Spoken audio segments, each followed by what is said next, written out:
All right. Simic monsters. This deck has a couple different things going on. The first, and this is something that I like, is this build has 8 1-mana accelerants in it. Which means if we look here, we're missing a bunch of 2-drops. So because we have all these accelerants, our goal is to go 1 to 3 most games.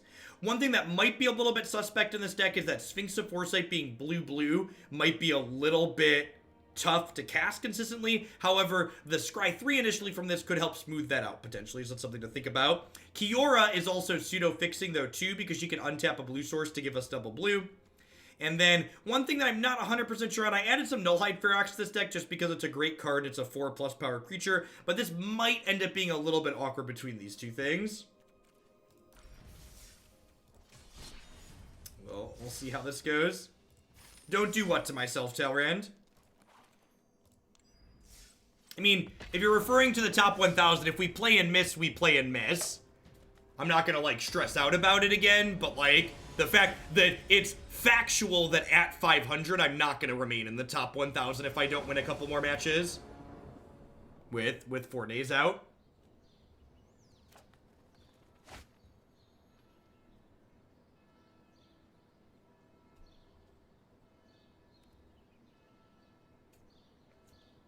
TV show related, sure. Listen, my threshold for, like, TV shows that I find okay is, like, much lower than most people.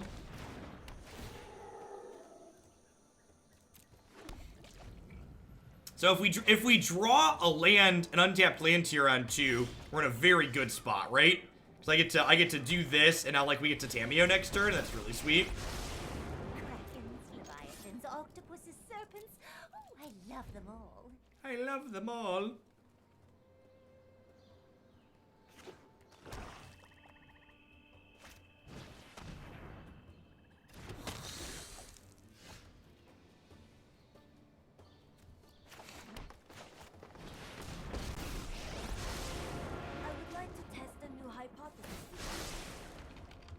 To the library.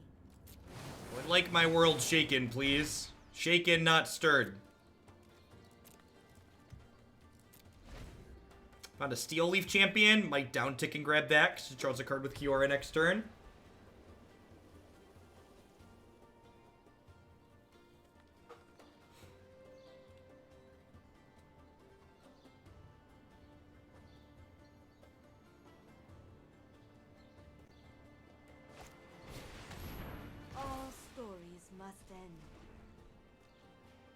To the library. Thank you for the support, Zach. I appreciate it.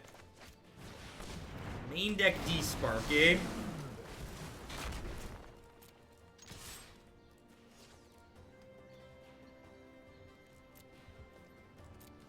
So again, like we mentioned when we were doing the opener, Kiora is actually going to be able to diddle this breeding pool for us to give us the second blue for Sphinx, which is sweet.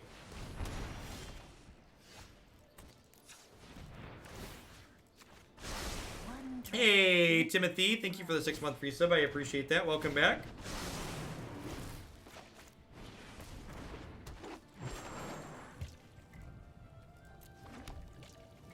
I won the Eternal Avatar with the best card in Magic, my credit card.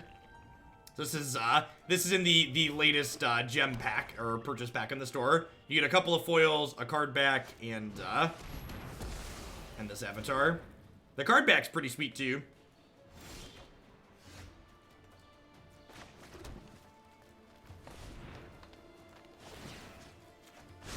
Let's get moving. Didn't realize I couldn't watch your archive videos on Twitch without a sub and sub to someone else last month. I'll never make that mistake again. Evo, thank you for the support and welcome back. As a heads up, I'm not sure when exactly you checked, but I actually made my VODs not sub only anymore. So anyone can watch those, and on my website and my YouTube channel, everything is much better organized than my Twitch archives. So Twitch archives aren't really searchable.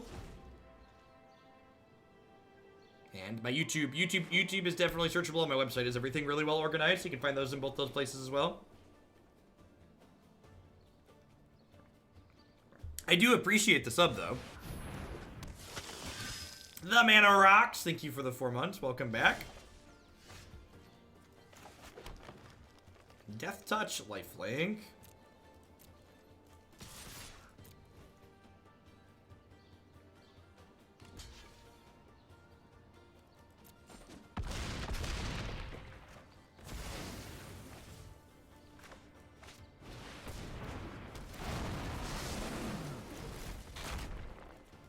So sometimes your first, yeah, I think they're probably playing a pre-con deck. Sometimes your first couple matches in these constructed events are against less than tiered decks. It does try to pair you based on record, so the more matches you win, the more likely you are to find decks that you would expect to see on like the ladder, but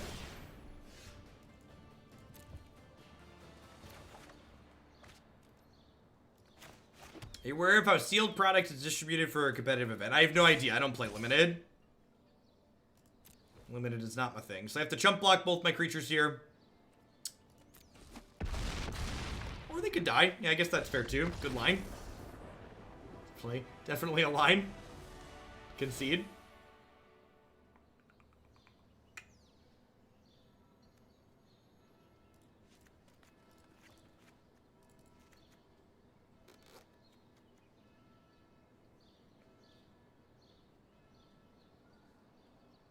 Yeah. And if you're not familiar on mobile there's an extension button that'll pull up a list of the cards that are currently in play as well as the deck list for you.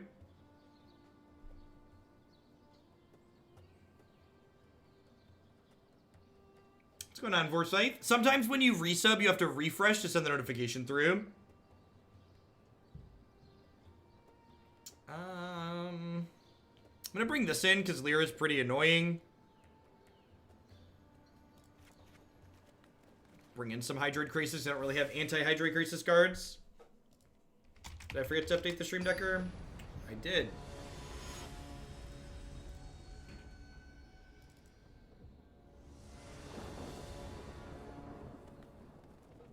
The One-Eyed Wonder Weasel. Thanks for the 4 months. Welcome back. Stream Decker is good to go. Thanks for the heads up. Sorry about that. My opponent put me on the play. Yep. Always be on the play in constructed, chat. Always, you always want to be on the play in constructed. A Mustfall, welcome back. Hope you're having a great Monday.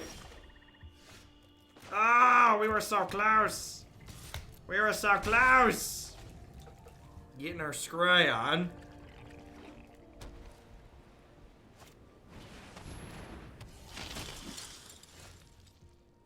Yikes.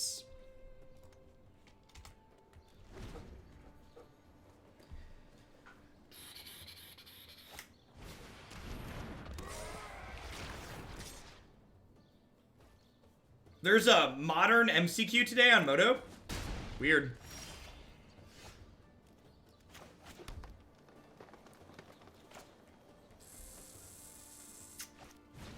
It's a little awkward with these in my hand, but it stabilizes the board really nicely. Retract! Thank you for the 2-month resub. I appreciate that. Welcome back. Rob V! Thank you for the Prime support. I appreciate that.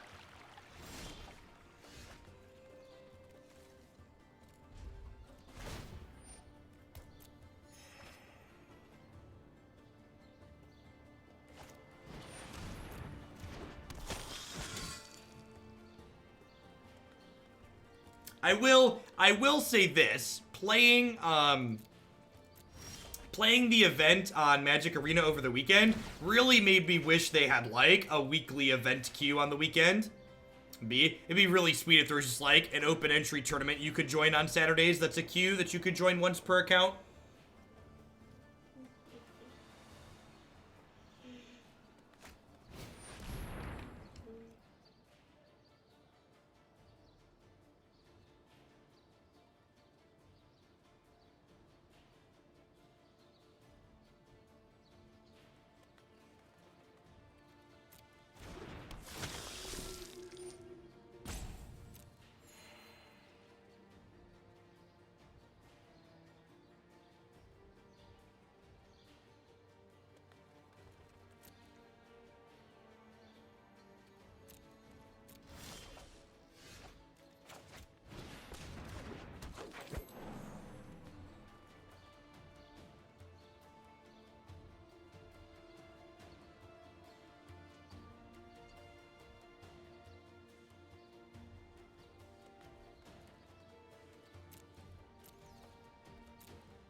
My wife is in the house somewhere, I swear.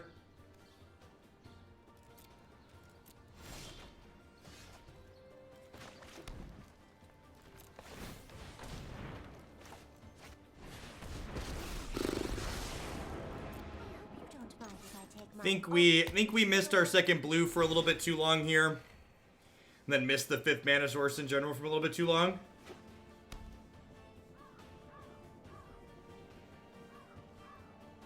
Any streamers you recommend? Who was I watching over the weekend? Numat the Nummy is kind of like one of the OG Magic streamers. He was someone I was watching stream the event a little bit over the weekend. Other than that, like Nox and Day 9, occasionally I get a chance to watch like Caleb Durward.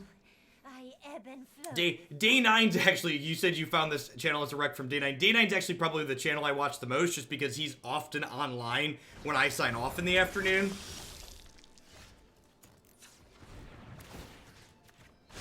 The ocean surges, life thrives. I think we're dead. Well, I have a blocker at least, so that's nice. Yeah, I've watched Jensen a couple of times. I've hosted Jensen a number of times, so I've watched him stream a little bit when I wrap up too.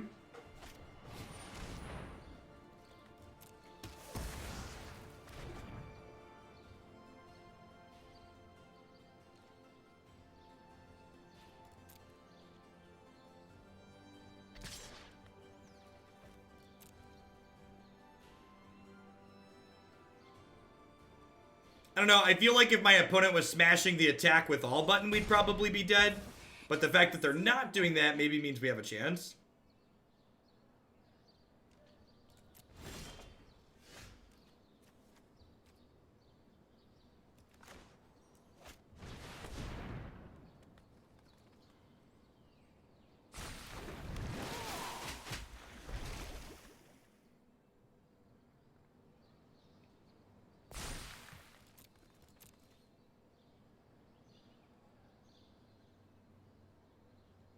My only beef with Caleb streams is that sometimes I can't stand his music. And I have to, like, turn his stream off because the music's crappy or, like, he's getting trolled by, like, a song request. That's just, like, rancid. I'm like, a lot of the times the music is fine and it, like, overlaps with my taste. But some of the time I'm just like, oh, I gotta turn this off. Alright, yep.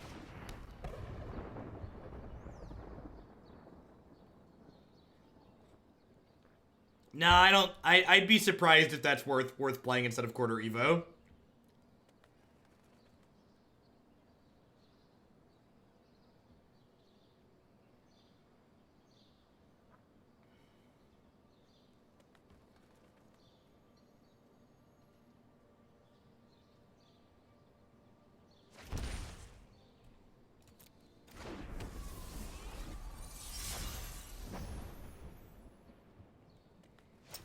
Yeah, like, so I stream all constructed because that's all I play, and a lot of other Magic streamers do a lot of variety. So like I always like click people off when they do limited. Like Numat, I'd probably watch him more, but he does a ton of limited.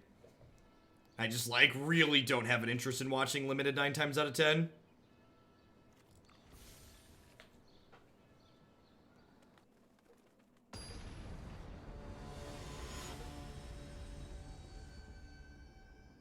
Yeah, I think it would be awesome if Arena had, like, a weekly Grand Prix style event. In fact, the asynchronous queue that we got to play on Saturday for the Mythic Championship qualifier this weekend was the best Magic or TCG tournament experience I have ever had. It was just phenomenal. And if I could play that every single week, I would pay probably 20 or 30 bucks to enter a tournament like that and play what felt like a large Magic tournament from my home that only took me, you know, an hour and a half to play because I had a medium run. Like being able to play a tournament and just be done when my run was bad was just like fantastic.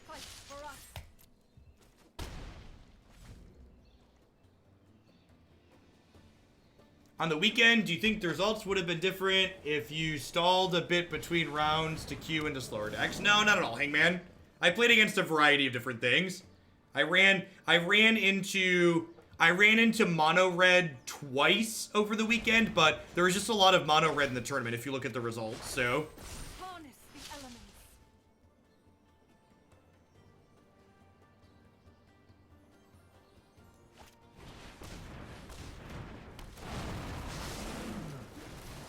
Yeah, that's how Magic works, Chalky. Winning 2/3 of your matches isn't good enough in Magic. Never has been, probably never will be.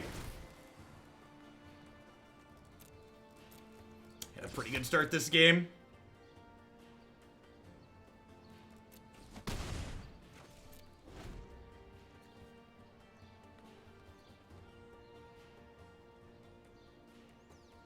No constraints, Fenfaith. With a 10-minute breakfast break, I played my 6 tournament matches in right about 90 minutes.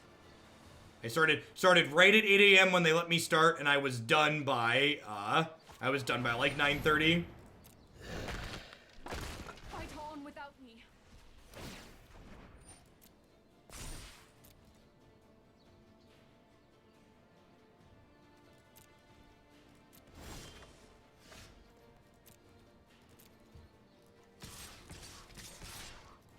Hey, Edelweiss, thanks for the 4-month resub. I appreciate that. Welcome back. Thanks for keeping me employed here. Yeah, turn 3 Nissa. Not bad touch APG.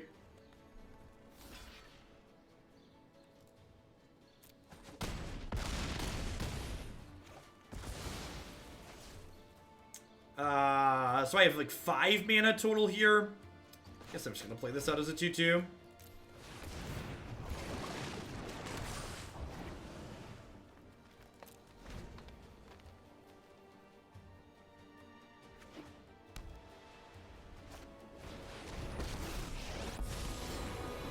Alright, so they're dead, right? Those who lose and me. My what? Let's cut you down to size.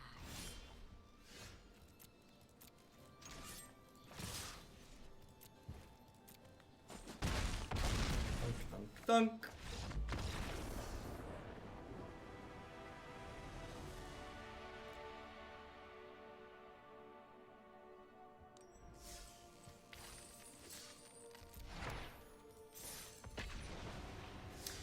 I think the Wanderer is one of those cards that's like pretty close to constructed playable.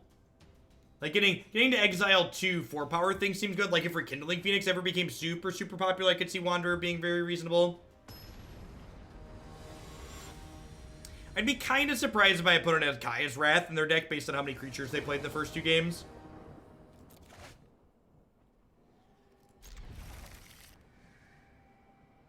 And doesn't have an accelerant in it, but it's got a Sphinx, so we get like 4 looks at a turn 2 accelerant to like get this out ahead of curve. Seems fine.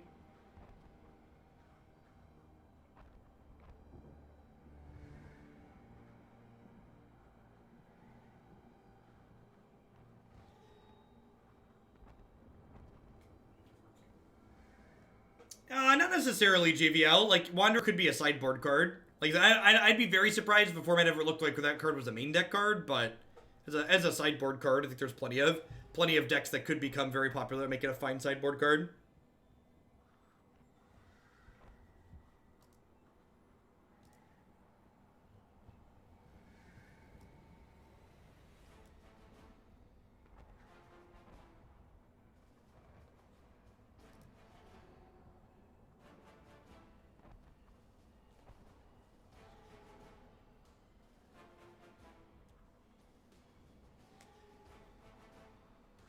Opponent must have queued in and had something come up.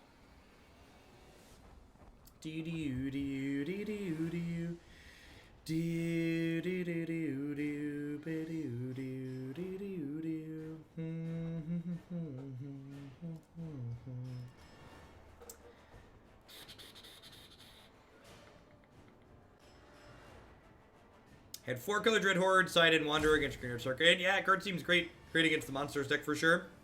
You have Phoenix and Scraggan Hellkite and Sarkhan's Downtick that it takes care of.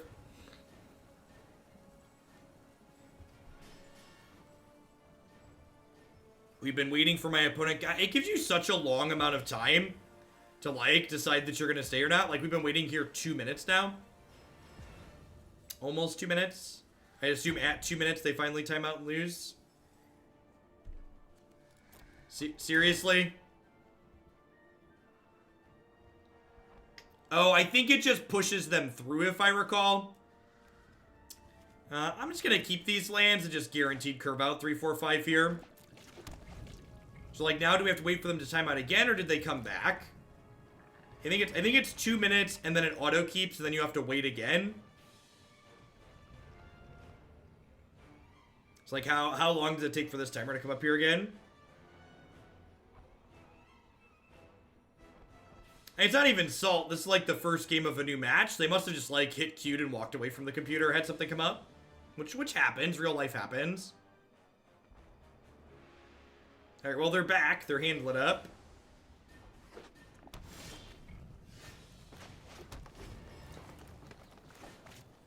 I don't know about auto win, but I feel like after you run out the first timer like that, it should, like, automatically start the timer again the next time you get priority instead of waiting again.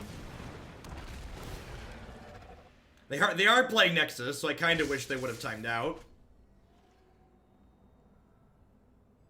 Our start's okay. We have Thrashing Brontodon, which is Disruption. And we have a ton of pressure to follow it up.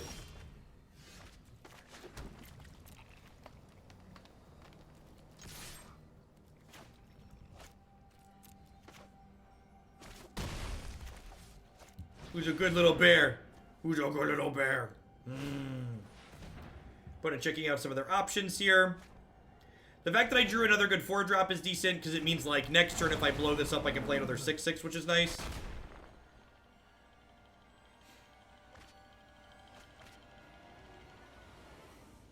Okay, sure, but Venfaith, but why should you be allotted extra time to have something real life pop up at the beginning of the match as opposed to in the middle of the match?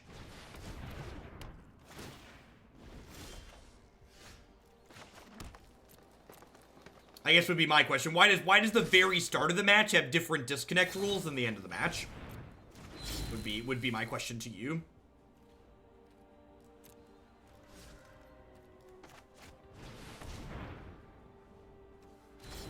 I think I just blow up the Reclamation here.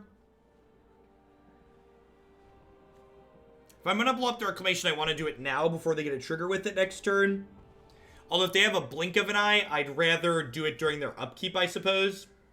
The Search is flipping relatively soon, though. Because, like, once I blow this up, it adds the 5th card. So, like, this would be the 6th card, and then it flips 2 turns from now. So, like, if they have another Wilderness Reclamation, I really don't want to kill this. I think I'm supposed to blow up the Reclamation. Just, like, hope I have enough pressure to get under them.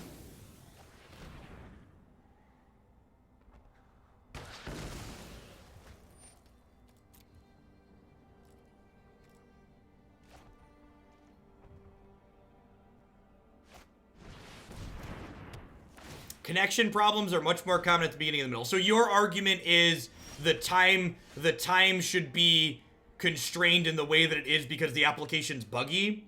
Is that the logic? Because that sounds like bad That sounds like bad logic to me.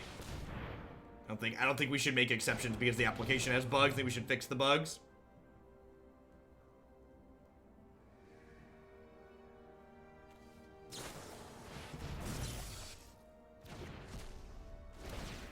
Main deck Frilled Mystic. Been a while since I've seen that in this archetype. Yeah, technically I should wait till the Ascanta trigger resolves. In a technically correct sense, you are correct. Ooh, they're playing Bant. Okay, might be dead. I chose to kill Wilderness Reclamation. They had 2 more. Might not get another turn. Like I'm okay with an extra tyrant. There's like a really good reason for it, but the application's buggy. In my opinion, is not a good reason.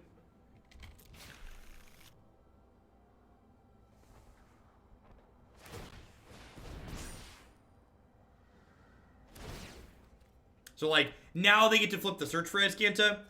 So they get 2 Ascanta activations here. So they get 10 looks at another Nexus. So probably dead here.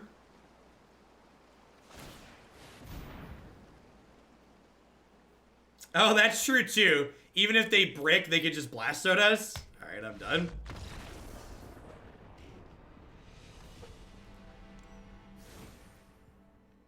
Yeah, thankfully, the Reclamation deck has mostly been pushed out of the format. Which is pleasant. It has largely been pushed out by the red aggro decks. I don't think I can afford to trim Grazer, because I just want to, like, go up my curve quickly here.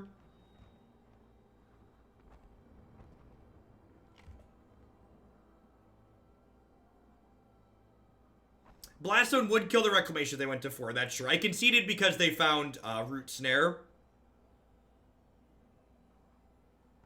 Is Kiora the cut? Kiora gets me to my 5s faster.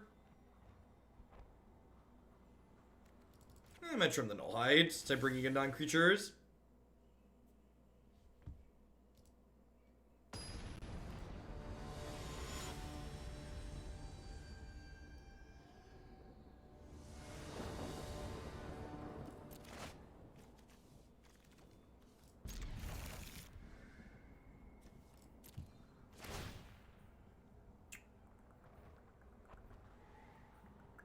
I would love this on 3. Do I want this island to guarantee curving out to 5? Probably. Nah, I'm going to cast Sphinx on 4.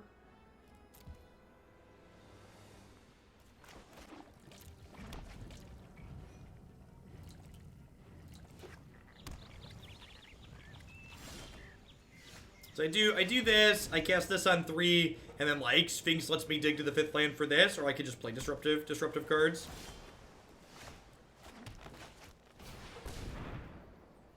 I can't imagine, like, losing this matchup always feels terrible, regardless of what you're playing, just because the way Nexus wins is just, like, slow and tedious, and you feel helpless while you actually lose the game. But I think, in the abstract, our deck has a lot of good tools for this matchup, right? We have a lot of ways to interact with enchantment. We have big creatures that represent a relatively fast clock. We have counter spells out of the sideboard.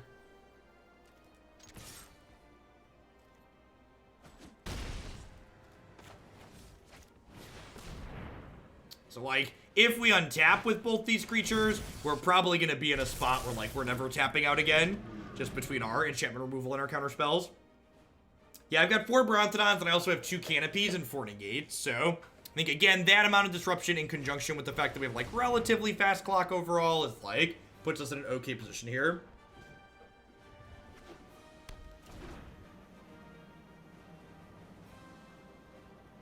Why is Brontodon better there? It's pretty unlikely that my opponent combos me the following turn, so I'd rather just put more power into play that digs me to counter spells. Well, if it's disruptive, it's not a 2-turn clock, Stanby. It's like you can't like have the cake and eat it too, right? You gotta pick. You either pick it's disruptive or it's a clock. Just gonna pass with these up now.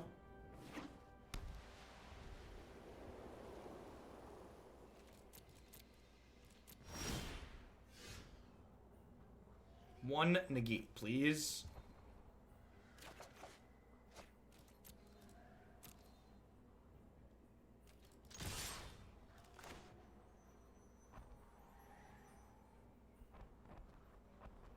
The closest thing you have is the legendary card.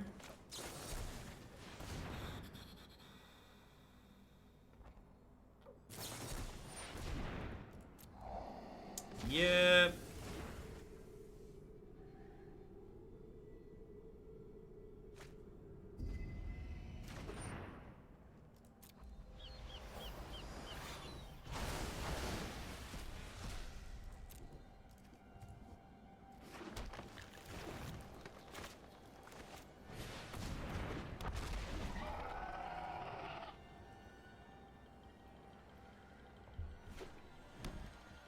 Well, I mean, the good news is I have lethal next turn, right? Like Nissa's gonna shake their world.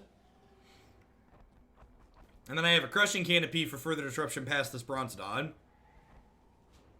So, we're hoping we get another turn.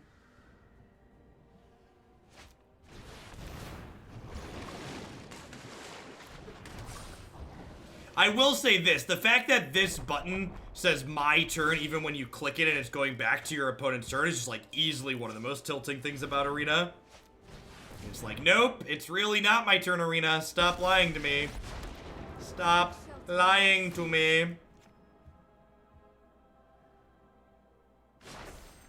Rise, my elemental friend.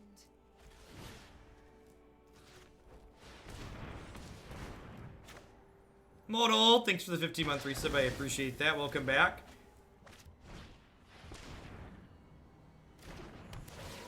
And this thing's got Vigilance, so we get to hold up the Brontodon activation here.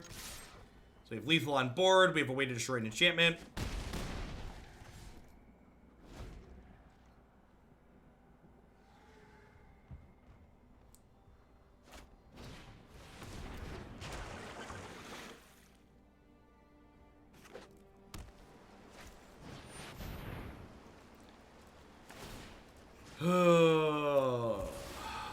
Alright.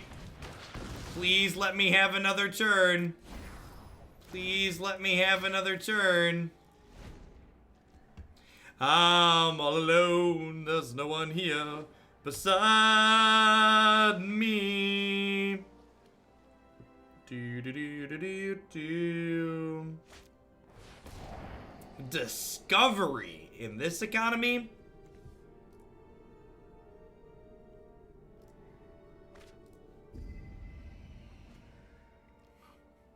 Really wish we had Narset in our deck. What's going on, Echo Jin? Don't take an extra turn. Don't do it. Don't do it. Is there a Narset canon equivalent in Standard? No, in general, Standard tends to have well-balanced formats outside of, like, things like Nexus slipping through the cracks.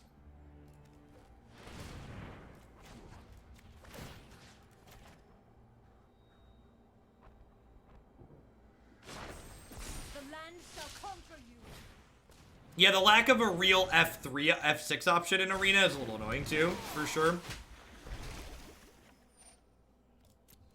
Yep, here comes the Root Snare or the Settle Wreckage. Settle me, daddy. Papi.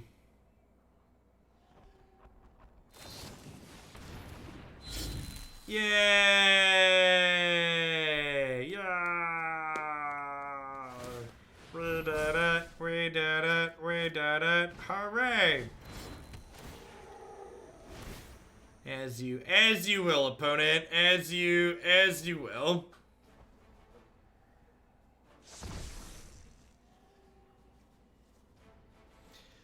Ooh. I got to stuff a Nexus player in a box on Saturday in the MCQ event. Having ways to kill them outside of combat is just so good.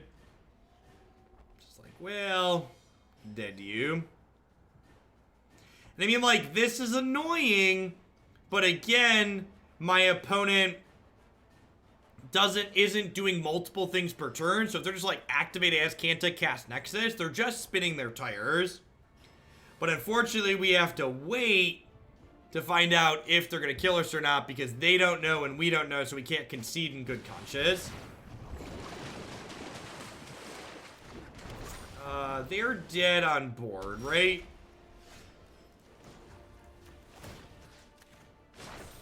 Be wary of the ground you walk on.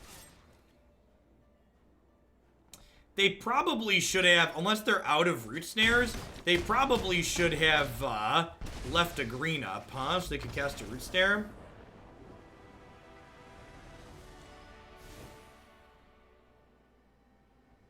Yeah, Nissa puts a lot of beef into play really quickly. Let's get the beefcake.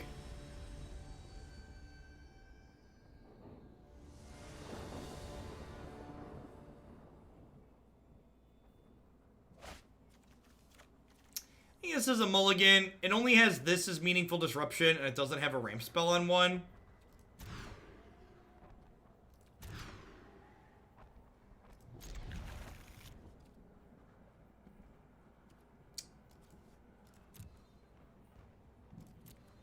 That might be greedy to bottom there, but I'd really like to find, like, a Llanowar Elf on one. And this gives me a lot of chances to find it. I also, like, need blue mana for this, so this gives me more chances to find blue mana as well.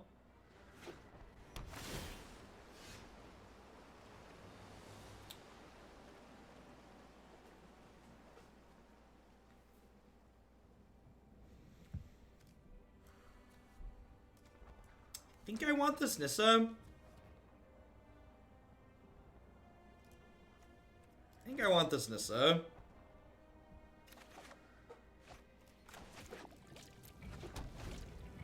I can't play this on 3, but I can play this on 3 into this on 4.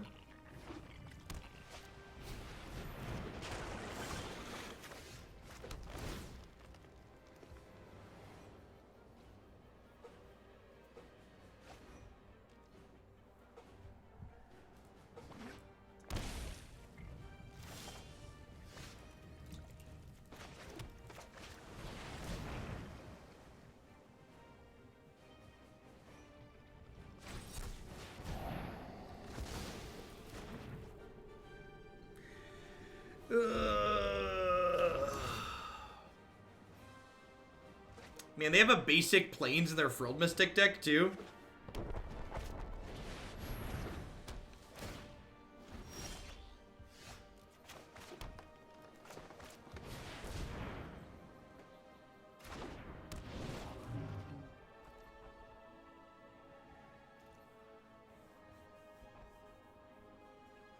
I don't know if you ever watched the Magic playtest streams, but the other week, I saw one with Paul and Melissa where they said there are no decks in the meta that they didn't predict. Do you think in that case, and if, do you think that is the case? And if so, does it look bad for Nexus would have been a deck that they would be okay with?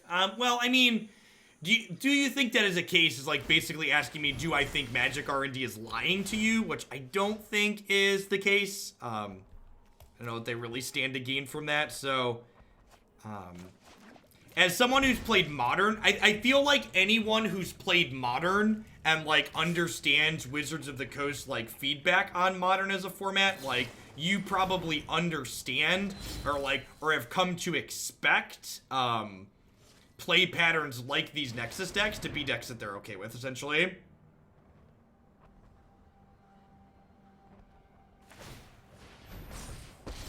So, like, Modern is a format where, like, Modern's a format that I frequently describe as Modern's like every deck is a Nexus deck, and Wizards of the Coast has regularly, their developers have stated they feel Modern is healthy and reasonable. So, I guess my answer is no, it doesn't really surprise me that they were, like, aware that this is a deck and are okay with it existing, because they like decks like this to exist in Magic formats. I think it's a net positive for the game, which I disagree with, but that's a, you know, that's a very subjective thing. Why would they root snare there? No idea. They wanted to use their mana for the turn, but yeah, using snare as a gain 4 seems a little loose.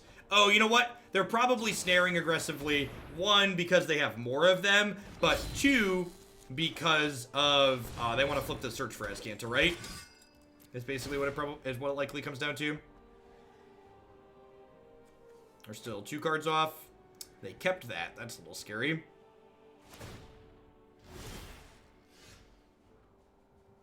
Thanks, Melik. Have a good one. Yeah, that can stay there. Wish I had one more land.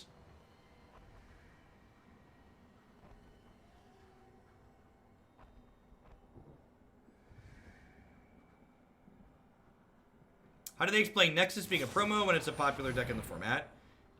There are more copies. There are more copies of Nexus of Fate in print in paper than there are some mythics from that set.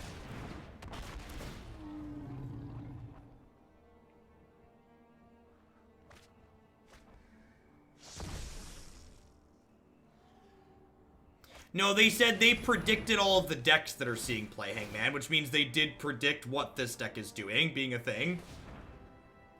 Alright, well, they have another Reclamation here, so we might not get another turn.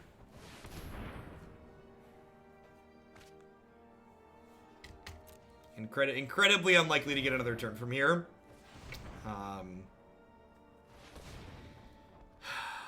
Do I...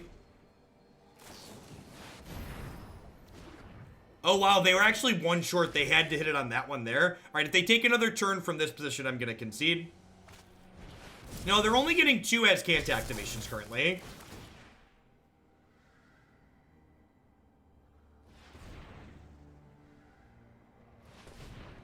So I'm definitely going to wait until they have a little bit more going on.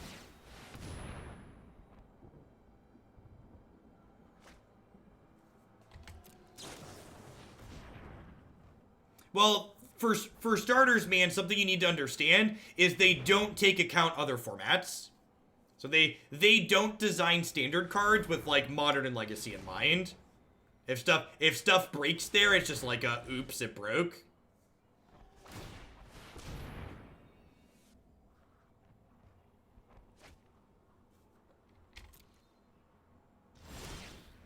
Negate. Negate. All right. Yeah, that's keepable. So I attack for these two, which is lethal. And then they settle the wreckage me because this is lethal. And then we sacrifice this to destroy this. Then I play the other one and destroy the other one, and maybe we have a shot because they missed.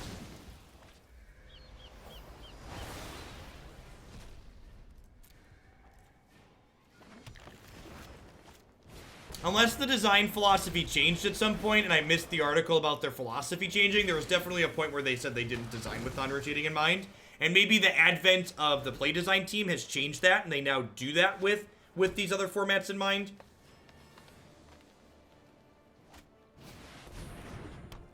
Yeah, they certainly design cards with the intention of having them impact Modern or Legacy, but at the same time, they don't rigorously test these formats like they do Standard. Yes, probably, Tom. I agree with you. I should have thrown this away instead of the other one. Because the other one lets me scry every turn. And it was still lethal. Hey, Ozzy, thanks for the half a year. Do you have a third root snare? Or are you dead?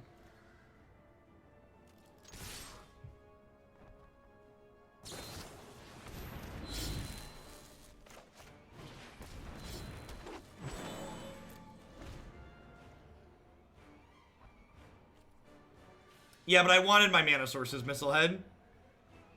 I should have. I think it was attack with this as a. Every story is an opportunity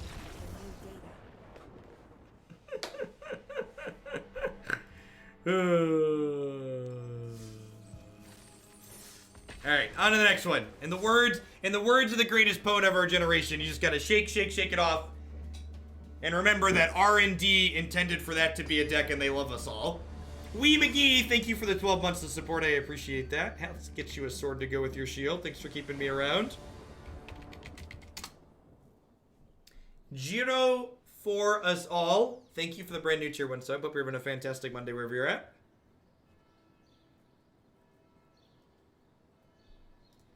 For people that didn't catch why I conceded there, they played a Tamiyo, which was going to give them another way to be less likely to brick, as well as a guaranteed way to rebuy a root snare there.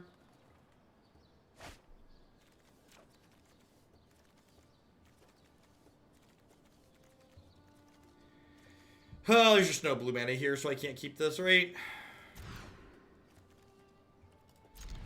This hand is really good. 1, 2, 3. It's just elementary. What could it be?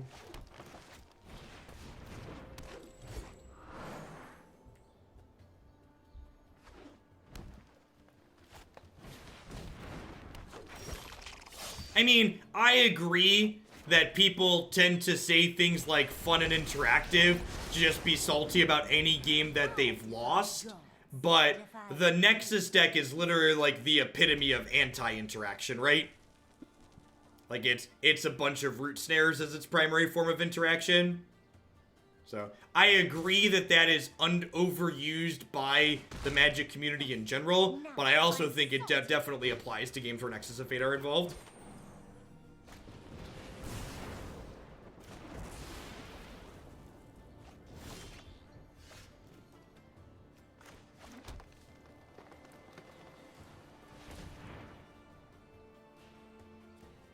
Yeah, it plays Sinister Sabotage to stop you from interacting with it. I love to make That's what I just said. Plays a bunch of cards to stop you from interacting with it. like the phases of the moon. What's a 4 of that I want to draw here? Is it just Steel Leaf Champion? I think it's Steel Leaf Champion. I just want like a beefcake, basically. Yeah, I think it's Steel Leaf Champion. Let me aid your research.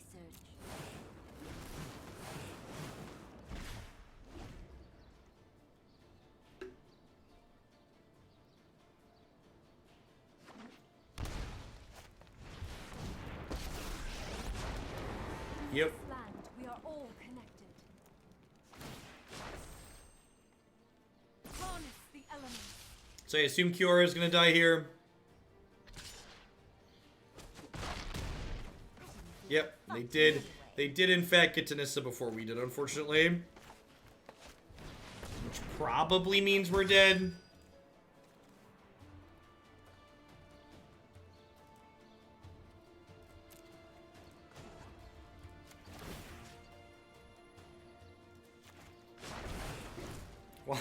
While this job has many perks and benefits, Handbammer, such as tax-deductible Magic Arena cards, paid time off is not one of them. So in general, I tend to be on a lot of holidays, especially if I took the whole weekend off. So.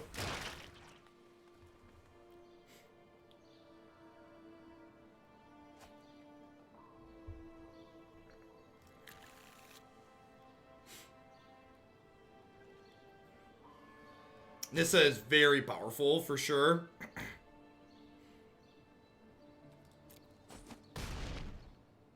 This study is over.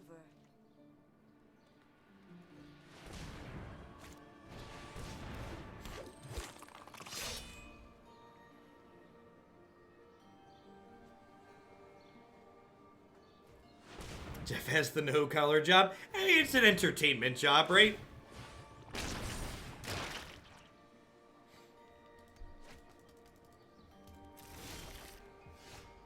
Ooh, that's a pretty good one. So this blocks their 4/4s meaningfully, and this threatens to kill this, so they have to chump block with a 4/4 here. I think this is better than playing this out. Because this holds down this fort, and then this can smack this next turn. Abhorred Shears, thank you for the Brandy Prime support. Hope your Monday is treating you well. Welcome, welcome. Behold, nature's true power. Nature's true power. This thing tramples, right? God bless the Flample, chat. God bless the Flamplers. Alright, so if we can manage to untap with Nissa, who shakes the world, we might be able to put this game away with the Hydroid Krasis, but that's looking like it's going to be a pretty tall order here. Because I need to have Roalesk attack Nissa, which leaves them a ton of power in play. Otherwise, she ults and they get indestructible lands next turn. So their Phoenix comes back, and I only do one to their Nissa here, which is unfortunate for us. I have some okay blocks here, but my opponent is going to be able to pressure my Nissa off the table, which probably results in me losing the game. If they end up acting conservative here, the Hydroid Krasis could take over. But the fact that they know about this Hydroid Krasis, I feel like makes them pretty unlikely to be conservative. Gosh, my kingdom for a ritualist that we could cast, huh?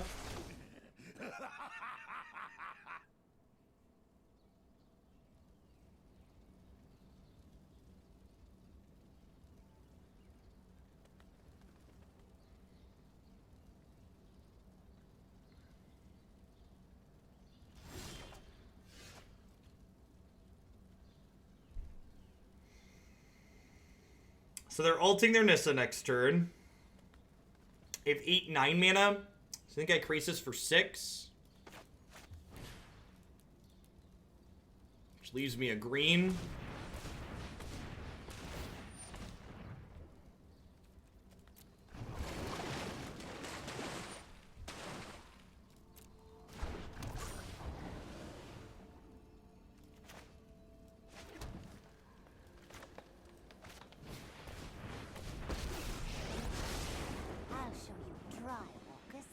If we attack with Roalesk and it dies, we can ult our Nissa. But that's not really profitable for us, right, Matthew?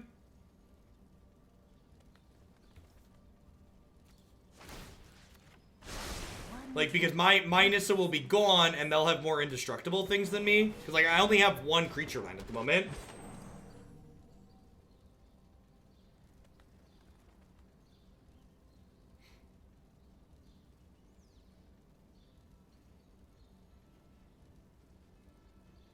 No, I don't think so. I think I want the extra 3/3 on blocking duty this turn. So yeah, I could have drawn one more card and gained one more life, but I wanted the extra 3/3 on blocking duty, I think. Or at least that was my thought. I will call the dragons. Spring eternal.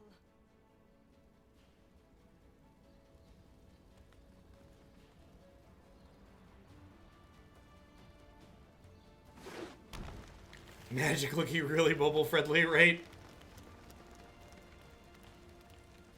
Alright, so their stuff's indestructible. I can kill their planeswalkers inside of combat, which is nice.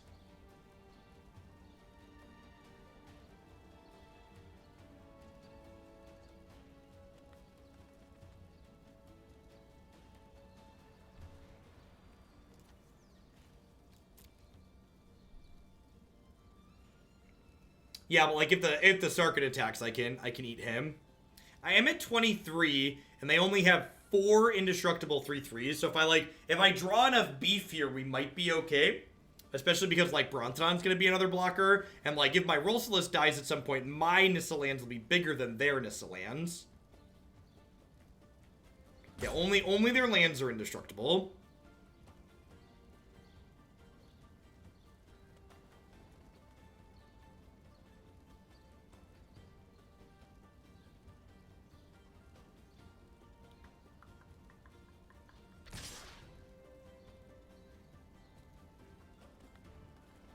That's aggressive.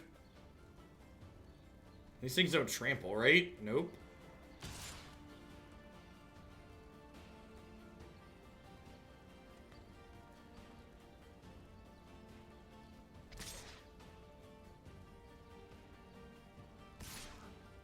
So they really want my Nissa gone.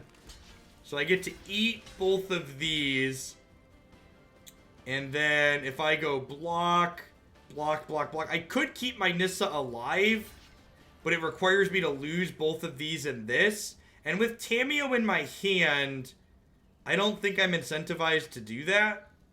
So I think I'm just going to eat these and then pass.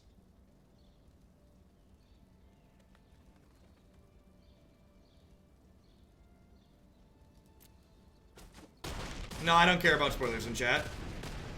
Magic spoilers. Don't spoil TV shows for people. Magic spoilers are fine.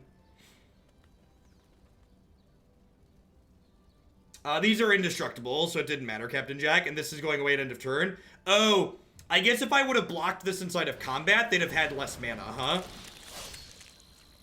Yeah, if I'd have blocked this inside of combat, they'd have had less mana.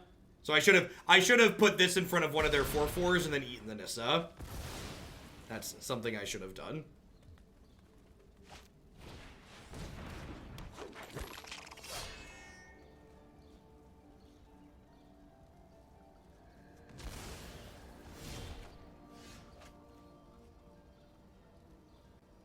Alright, sure.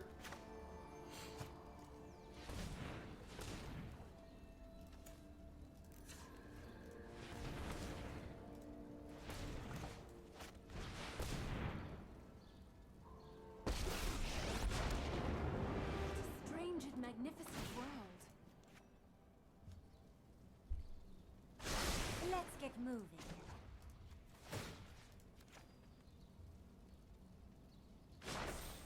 Rise, my elemental friend.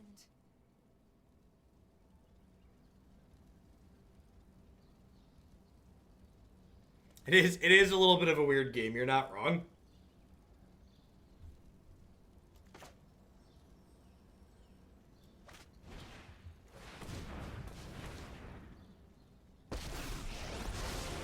I am Tamiyo. It is an honor honor to meet you. I follow the tracks of the wise.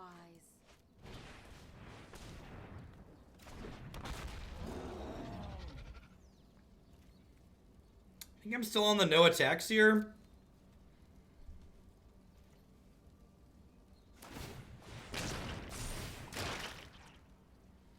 Like, I'm kind of hoping they, like, throw away some more creatures inside of combat this turn. Yup. Nothing like a bit of violence now and then.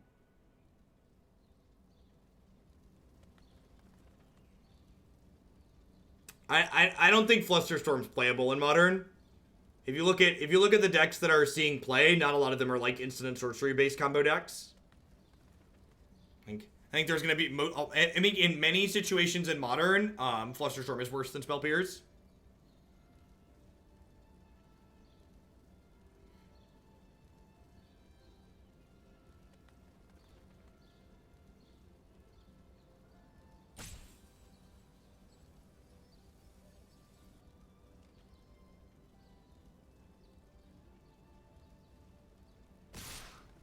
I don't think that Eldamarty's Call is going to be very good in Modern.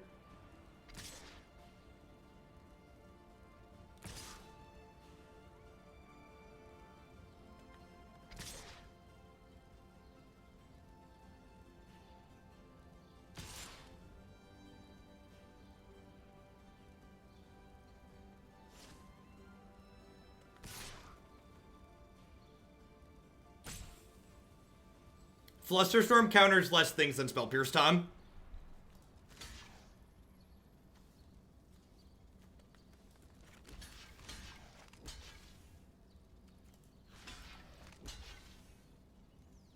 So if I do this, my Nissa dies.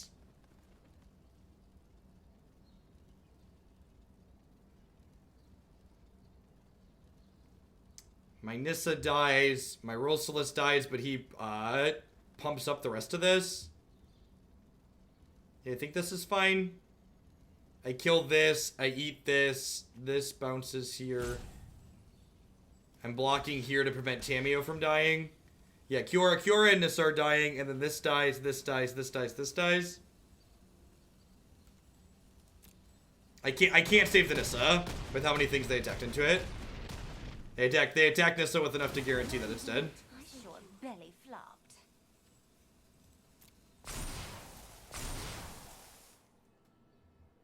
Yeah, Tamiyo's proliferates another down tick, exactly. So she can pick Nissa back up next turn.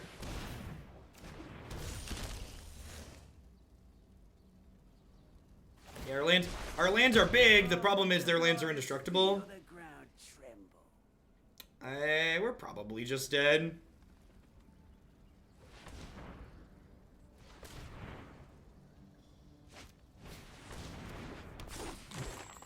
You think Eldamari's Call works well in humans? I'd encourage you to look at the humans deck mana base and come to a different conclusion.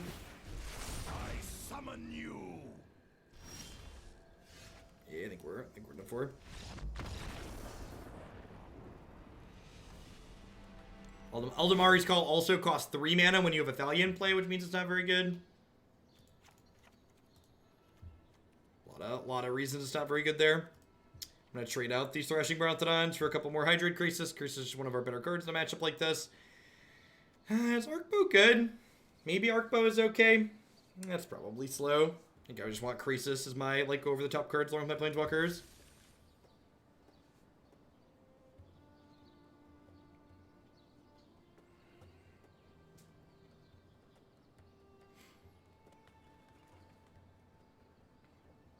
So far, playing this deck kind of feels like a little bit worse version of the Hadana's Climb deck that we played earlier in the season. Just like, not having that like kind of punch-through style effect that Hadana's Climb offers feels bad.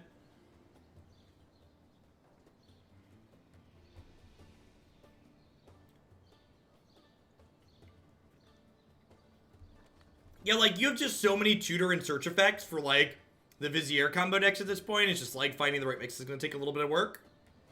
Because you have Finale of Devastation here, too. What matchup does Bo come in? I'd imagine it's good against the control decks in the format. games that go long and generate card advantage. One of the nice things that Bow does is it turns extra lands in the late game into potential creatures and threats. That being said, I'm not certain that I like Bow in this deck because Bow and Hydroid Krasis are kind of at odds with each other. Because, like, Bow wants you to hold lands in your hand to discard 2 if you draw it, and Krasis wants you to play out every land possible. Hey, random number god, thank you for the very generous tier 2 resub.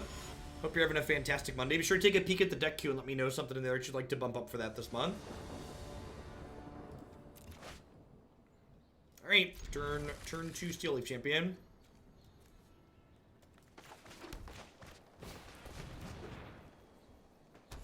I appreciate it, random. Probably gonna bump Black Red Aristocrats in to be played one other day this week, so that way I can try and lock up my top 1000 slot with it. Bowing into Krasis is not something that you want to do either. That is also true.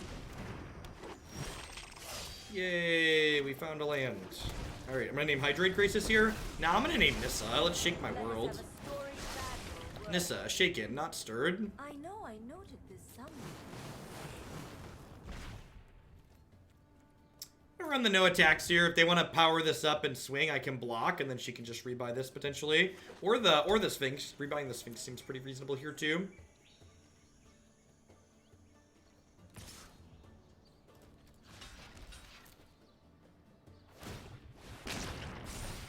And, like, this kind of, like, they're trading a card while getting another card back, but at the same time, I have a Planeswalker in play and an effectively empty board now, which is just, like, really powerful.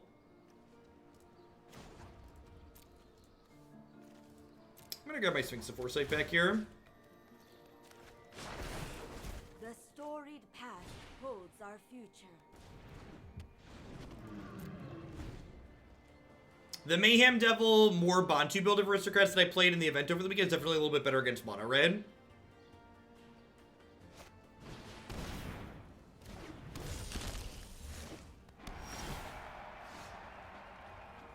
Yeah, I think I'm in the market for that. So I would like to find a Nissa who shakes my world. Seek and find. It's a little bit gross. You could say my world was stirred instead of shaken. Mobilized District and Growl is incredibly greedy, and our opponent is far from the only person doing it.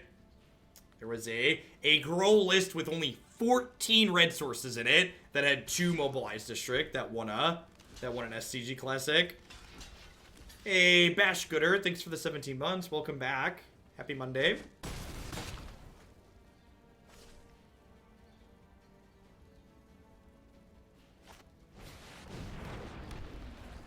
And I drew 5 with Batu, put lethal in the stack. It is a fun experience doing that.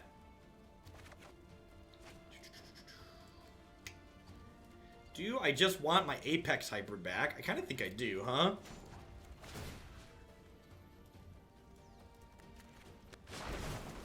No tail should be discarded.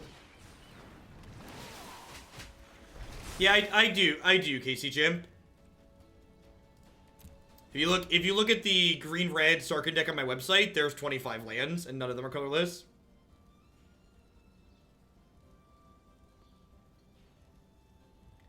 I mean, the Mobilized District is intentional, Rook. The alternative is playing a basic land. So, like, playing a basic land is better than playing Mobilized District, in my opinion. Just based on the hypergeometric distribution to cast your spells. Hey, what's going on, Voltic? Happy Monday. Happy holiday here in the US. Although someone said it was a bank holiday in the UK too. So holiday in a variety of places.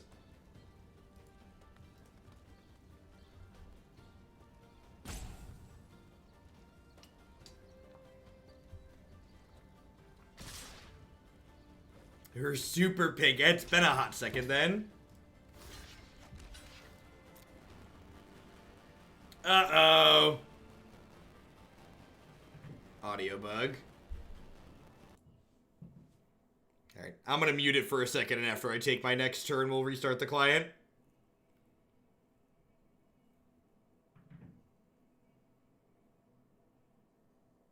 Well, that That could have gone better.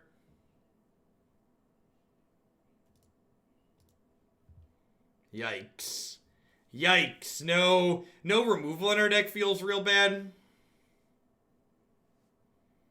No, mathematically it's not, Breedsy. It's really not. In order to cast Rekindling Phoenix consistently on 4. And that's really not true, Breedsy. Do your homework, please. Show your work. Please show your work. I'm telling you it's not. All right, let's restart. Actually, we're pretty dead here. I'm gonna go ahead and move along. Let's talk about why this feels a little bit mediocre really quick, and then we'll move along to the next one. Yeah, for sure there's a Nissa in the deck. Yeah, so I felt like this deck was similar to 2 other decks that we played in the past, and it felt like it was kind of doing a worse than either of those decks, the 2 things they were doing. Hey, Deacon, thank you for the Twitch Prime support. I appreciate that. Welcome, welcome. And both the other decks that I'm going to talk about are also Roalesk decks. The first is there is a blue-green Hadana's Climb deck that we've played a little bit of in the past. Where are you? Simic Climb here. So this deck list is very similar. It's a 4x Nissa deck with a bunch of, it's got the Wild Growth Walker package to help you kind of stay alive against red. And then it's got Hadana's Climb as a way to like punch through those last big points of damages in the late game. And I think I definitely prefer what this is doing a little bit. The other one was a little bit clunky overall with all the Planeswalkers in the main deck, and not having access to something like Incubation Incongruity to have a little bit of touch or removal spell was a little bit awkward. I also felt like the Hydroid Krasis access that deck was trying to operate on was very similar to the Sultai Diviner deck that we played a bit of in the past. This is a little bit more grindy overall, and I think that I also prefer this if I want to go in the direction of what Hydroid Krasis and Kiora are kind of doing. So I felt like this Simic list that we played was kind of splitting the difference between these two, and I kind of would prefer to be in one direction or the other. If you haven't seen these pages before that I pulled up on stream, these are deck pages on my website where you can find a ton of different standard constructed decks there.